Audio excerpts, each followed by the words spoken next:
Kemi hyrë në sezonin e peshores dhe peshoria është shenja e cila ndryshon stinën, pra jemi zyrtarisht në stinën e vjeshtës prej pak ditësh. Dhe peshoria apo sezoni i peshores në fakt na fton që të ngadalsojmë, të angazhohemi me të tjerët, të gjejmë harmoni si në botën tonë të brendshme ashtu edhe në atë të jashtme. Por kur dielli është në peshore, ai e zbe atë fuqinë e vet, është në pozicion të dobët, kështu konsiderohet në astrologji, dhe do të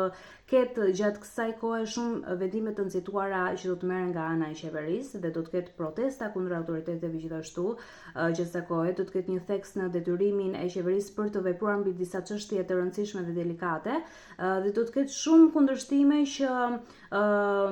do të dalin kundër qeverisë dhe kjo do t'i detyrojë ata që të marrin masa drastike.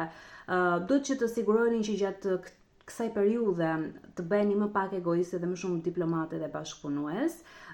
Duhet që të mundoheni që të mos nxitoni për të dalë në përfundime apo të krijoni situata që janë të vështira edhe jo fort të mira për veten tuaj. Dhe kjo është koha për të bërë një vetanalizë edhe për të bërë vepra të mira, pse jo, gjithmonë do t'i bëni.